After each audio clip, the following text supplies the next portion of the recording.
Just a small announcement before this video starts, just so that I can let you know. I have put it in the community tab up on my socials and up on the Discord, but in case you missed it, I'll be doing 12 days of Sketchmas this year. I've already created a prompt list. Here it is. Look how beautiful, standing, 10 out of 10, everything. Anyway, I've created a prompt list with the Discord, and I will be doing a drawing, an illustration, a crafty project every single day from the 13th to the 24th, and they're going to be videos as well, so I'll be posting daily for 12 days in a row. Am I insane? Absolutely.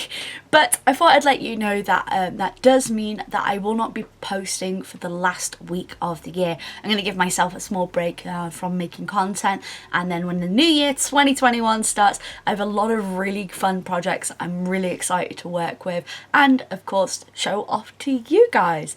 I hope you enjoyed this video, and I'm really excited to see everyone's Sketchmas stuff. Like, if you want to participate, absolutely, you don't have to do 12 videos. Like, I'm just doing it because I'm insane, but I digress.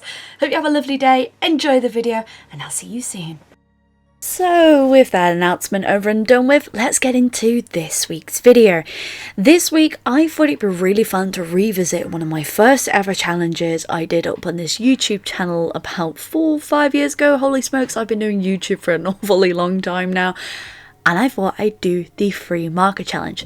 The free marker challenge is a true and tried favourite of many, and the whole idea is that you pick 3 colours mysteriously from a pile of colours, and you colour with those colours. You can use watercolours, you can use your liners, it is absolutely fine. There is no set rules in play. Some people may say that you can only use those 3 markers, but I would say, hey, but you could still use your liners and your white gel pen for highlights and lowlights. And in particular for this one, I decided, as well as the 3 colours, I was going to choose 3 pencils very similar in tone, where I would line with them or do minimal shading just to get some difference in these colours. And another way that I was thinking of doing it was thinking of getting some little labels, sticking 1 to 20 on them, and let a D20 decide my fate. But we can do that in another video later on. This is an awfully fun challenge for when you are really struggling to sort of get some motivation for drawing, and an excellent way to fill your sketchbook. Palette challenges are an excellent way for you to actually try out something new and do something that you would not normally do. And there's been some fantastic examples actually in the Discord lately where people have taken colour palettes and gone absolutely nuts with them. So for this first lot, I got a very light green, a very deep purple, a very deep blue, and a mid-tone purple.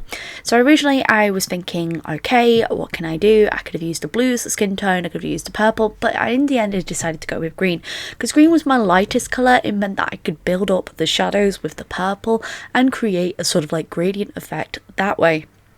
You can think of her as like an orc princess. Here we are, she's an orc princess. That'll do, that'll do. Actually, this has just made me think of a really cool challenge, which I'd have to ask you guys if you were interested in. Maybe we create a D&D character using a D20 and deciding the fate of the actual character itself by rolling to see what we get. The D20 could decide the class, the race, and of course everything else about that character. That would be actually really fun to do. So let me know. Obviously it would happen next year now, because this is actually officially my last Thursday video of the year. Of course we're doing Sketchmas where I'm doing 12 videos in a row, but that's going to be very different content in comparison to this. Speaking of content, I'm actually looking at sorting out stuff for next year and changing up my style of content for next year. I really enjoy drawing every single week and doing stuff for this channel every single week, but it's the same sort of stuff that I've done for an awfully long time. So I'm thinking of branching out my content and wanting to know what you guys think and what you would think like me to do in the future. Let me know in that comment section. I want feedback. I want to know what you guys would want. So you see here that I am lining with a pencil. I don't often actually do this, but it creates a really soft effect with your illustration. So you'll notice I've chosen a slightly deeper blue, a slightly deeper purple, and a slightly deeper green. This was so that I could get the coloured lines that I'm after. And when I'm actually inking, I do like little cross hatching to get the illusion of shading. So I also did that with the coloured pencils as well. Some of you may see that as cheating, but it's the way I ink. I ink so that stuff has like different shading. It's not always very clean lines. I like to do cross hatching to deepen certain shadows, so that when I'm colouring, it doesn't necessarily need the colouring to deepen those shadows because the cross hatching is already there. So I was trying to sort of imitate that style that I have with the coloured pencils, still within the same colour scheme, but of course some people may see that as cheating. I don't, and quite frankly, I don't really care. Free marker challenge is that you're choosing those 3 colours and you are working with those 3 colours. Did I stick to the colour scheme? Absolutely. It's not as if I was using an orange or a or like a wildly different pinky purple. I was sticking to the same colour palette scheme, and this is something that I do notice people get really aggro on up on channels. I think as long as you're sticking within the same colour scheme and you're not branching too far out, why does it really matter? A challenge is there to challenge the colour palette. Would have I have ever thought of putting a very light green? Look at this green. It is literally... This is stronger than a Prickles green. This is Frankenstein green, like, and this blue is sort of like a mid-tone blue, and the purple sort of a mid-tone. I have 3 mid-tones here. I would not normally choose this. If I was to go for this, and if I was to pick my own colours, I would choose a very light green, a very deep blue, and sort of a mid-tone purple. That way I could get the actual variation with the lines that I really wanted, and that can be very difficult when you are picking 3 random markers. So I don't know, I've had comments in the past on videos saying you're doing it wrong, you should already have the picture drawn, you should already have this and this, and I'm like, well, a challenge is only a challenge if you yourself are challenging yourself to push something that you would not normally do. In this instance, I'm using colours that I would not normally use. It's pushing my colour palette skills. It's not pushing my, it's pushing my knowledge of using that colour and how I would utilise that colour if I was to utilise it in an everyday illustration that I really wanted to use. It's like if I'm doing the only yellow, I'm going to use every spectrum of yellow in that palette as possible, because you know, you want a range of colours. A challenge is how you interpret it and not how others. Maybe a challenge to you is no line art. Maybe do that, and that would be a challenge to me. No line art. Like, I live off line art. So I think this second one might be my favourite, and we're going to mix up the colours, mix. Can you hear like the pens being mixed, even though I've taken that audio out itself? And the first colour we got was a very, very light purple, lightish purplish. It looked like a light purple, but in the end it was actually more of a blue tone.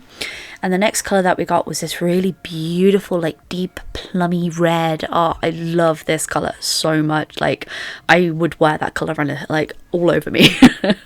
And the last that we got was this very pale pink, and this is the perfect example of a really good free marker challenge. And not to toot my own horn or anything like that, it's because you've got your lighter tone, your mid-tone and your dark tone. It means that you have more playability with the markers, and you can really push more with what you're doing. When you're getting free mid-tones, free light tones, free dark tones, it can be very difficult to make that colour differentiate from each other. But when you're actually working with a different range of each colour, it really helps. So I would encourage anyone with any type of marker, it doesn't matter whether or not you've got a Hoo-Hoo, whether or not you've got Copic, whether or not you've got Winsor & Newton, whether or not you've got the Touch 5, whether or not... There is hundreds of thousands. There is literally, the now graphic marker market is saturated, quite literally, not only with colours but with brands. And I encourage anyone to try out a marker challenge or a palette challenge to really get to understand their use of colour, and of course trying to push themselves to do stuff that they would not normally do. Would I normally pick these colours? Absolutely not. Am I glad that these colours got picked? Heck yes, I genuinely fell in love with this. Like this one, I can't sing its praises enough because I really love this illustration. Like I think I've just got a little bit of a soft spot for a moody, long-haired girl with a cup of tea. Like you know, little bit biased. Also, I want that colour hair. I'm just being over biased here, and because the colour liners weren't kind of doing what I wanted them to do, I ended up going in with my fine liner and just touching up certain areas, really getting the hair layers in, but not going over the top of it because I really wanted the colours to be the main part of this. I think the last one possibly was the most challenging out of all three of them, and I could do these till the cows come home. I love doing colour palettes. I've done quite a few, and I'd actually really love to revisit some colour palette challenges again. I'm really thinking that I would love to revisit the primary, tertiary, secondary, pastel, monochrome challenges again, where I did the illustrations of a person with a bird, to see how much I've improved not only as an illustrator, but to see like what I've learned since doing them. Like it'd be really fun to work on that, and I'm in such an illustrative mood, and I'm thinking about projects for 2021 and what I would like to do, and I just think I'm overloaded and excited for like working on stuff. I don't know, I get excited. So here's the final looks of the second free marker challenge that I did. Like I said, I think that one is my ultimate favourite.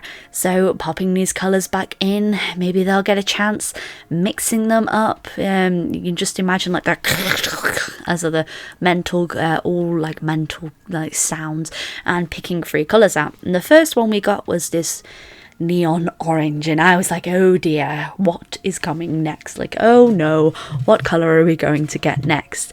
And next colour that we got was this very bright blue, and I was like, oh no, it's going to be such a bright colour palette, it's going to be clashing, this is going to be interesting, let's see what we got. And then the last one that we got is surprisingly one of my favourite colours from the Ohuhu range, which is this gorgeous deep purple.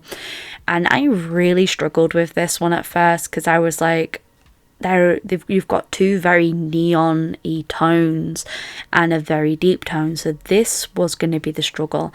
Now of course if I was doing a full illustration, there'd be a lot more range to play around with, but since these are all heads, I was trying to keep it simple. I could have done a lot more with this. In the end, I went over certain areas with a very bright, with a sort of like a similar-ish colour orange, to try and desaturate some of the purple that I ended up putting down. And I think that was my problem. I think I should have chosen different colours for certain areas. Maybe she's My Little Pony inspired, I don't know. Maybe that explains like the bright orange skin tone.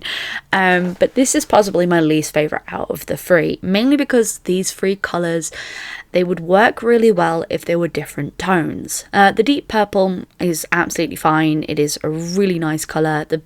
All of these colours separately, they're absolutely gorgeous. The blue isn't too bad. I would have preferably probably chosen something that was a little bit, because this one it's quite greenish in tone. It's more of a teal.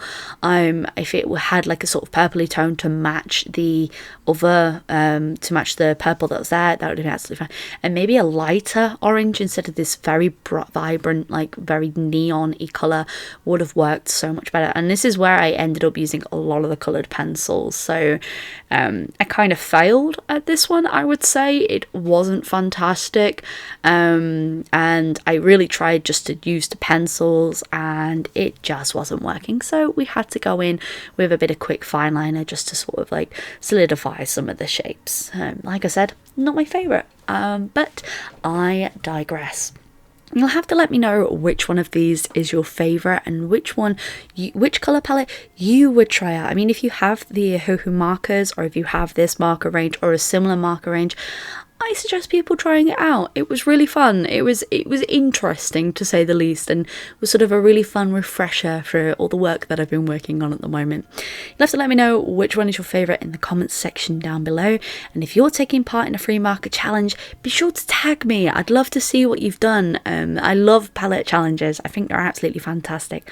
But now let's go and see some of your amazing work that you have tagged me in up on Instagram and on Twitter. Be sure to share your work with me using the hashtag #StayCreativeWithSophiralou. I absolutely love seeing everyone's work. It's super inspiring and it makes me want to draw more as well. Hope you have enjoyed this video. Stay tuned for 12 days of Sketchmas, and as always folks, stay creative.